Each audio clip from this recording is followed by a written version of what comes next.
구조조정 자금이 투입되는 대우조성 해양부터 이 일자리 생태계 조사를 하려고 합니다. 국회에서 구의역 사고 청문회가 열리면 첫 번째 과제는 서울메트로의 정규직, 비정규직 일자리 지도 작성이 될 것입니다. 격차가 너무 크다는 이야기가 나오면 좌파 진영과 그 진영을 대변하는 정치인들은 이렇게 주장합니다. 처지가 어려운 비정규직 노동자들을 정규직으로 만들어서 이들의 처우를 대폭 개선해 줘야 된다. 이른바 상향평준화입니다. 기아자동차 2차 협력업체 직원도 1차 협력업체 직원도 기아차의 정규직으로 만들어서 1억 연봉을 주자는 이야기입니다. 얼마나 듣기 좋고 달콤한 주장입니까? 그러나 상향평준화는 무책임한 포퓰리즘입니다. 상향평준화 주장은 하위 90%에 있는 사람도 상위 10%처럼 대우해 주자는 것입니다. 상향평준화를 꿈꿀 수는 있겠지만 실현될 수 없는 주장인 것입니다. 결국 비정규직의 처우를 개선하기 위해서는 누군가의 양보가 필요합니다. 상대적으로 고임금의 여러 가지 복지 혜택을 많이 받는 정규직들이 우선 양보해야 됩니다. 이것이 중향평준화입니다. 박근혜 정부가 추진하고 있는 노동개혁은 바로 이 중향평준화 원칙에 입각하여 진행되고 있습니다. 박근혜 정부가 강력히 추진하고 있는 노동개혁 입법은 노동시장의 양극화를 극복하기 위한 최소한의 조치인 것입니다. 프랑스의 예를 들어보겠습니다. 프랑스는 우리보다 해고하기가 쉽습니다. 정규직과 비정규직 차이가 적습니다. 그러한 프랑스의 올랑드 정부조차도 최근에 행정명령이라는 긴급조치를 통해서 노동개혁에 나서고 있지 않습니까? 노동개혁 4법은 경직된 임금체계와 인력운영으로 인해 초래되는 생산성 저하를 막으려는 법안들입니다. 신속하게 통과돼야만 합니다.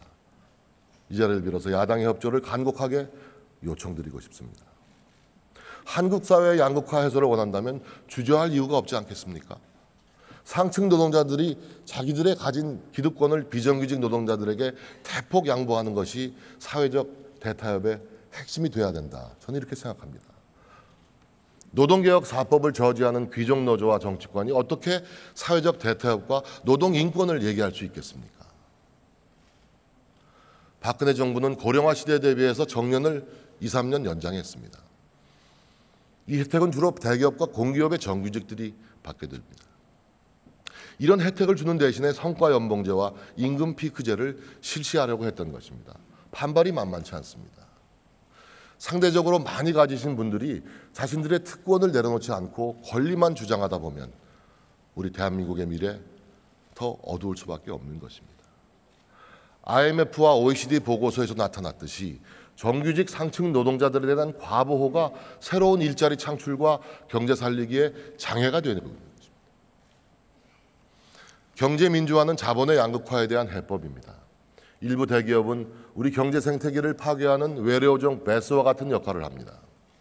이 외래어종이 먹어치우는 양이 많습니다. 토종 물고기가 멸종하고 건강한 생태계 균형이 깨집니다. 일부 대기업으로의 부의 집중과 불공정한 가불관계는 대한민국의 경제 생태계를 망가뜨립니다. 박근혜 정부 출범 이후에 경제민주화에 많은 성과가 있었던 것 사실입니다. 그럼에도 많은 국민들은 여전히 경제민주화가 미흡하다고 생각합니다. 우리나라 경제 질서의 기본 원리는 공정한 룰 안에 자유경쟁입니다. 탈법, 편법적인 부의 세습, 일감 몰아주기를 통한 불법적 부의 증식, 무분별한 사업 확장에 따른 골목 상권 침해, 반드시 규제돼야 할 대기업의 비정상적 행태입니다. 불법적이고 편법적인 경영권 세습의 방지가 필요합니다. 세계적인 해운사인 한진해운과 현대상선은 타계한 두 기업의 총수 부인들이 관리했습니다. 전문 경영인들이 맡지 못할 무슨 이유가 있습니까? 구순을 넘긴 아버지와 두 아들들이 그룹 경영권을 놓고 한국과 일본을 오가면서 싸우고 있습니다. 많은 국민들이 눈살을 찌푸리고 있습니다. 재벌을 해체하자는 주장이 결코 아닙니다. 자본주의 사회에서 소유권은 반드시 존중돼야 합니다. 하지만 아들, 딸까지 심지어 일가 친척들까지 모두 경영 일선에 나서는 것은 또 다른 문제입니다. 우리나라 대기업은 이미 글로벌 기업으로 성장했습니다. 단지 친족이라고 직접 경영권 행사에 참여하기에는 우리 기업의 캐파가 너무 커졌습니다. 세계 경쟁에 필요한 전문성이 필요한 것입니다. 총수 일가가 서로 기업을 나누어 가지고 경영권을 행사하다 보니까 일감 몰아주기 등의 불공정한 관행이 자꾸만 발생.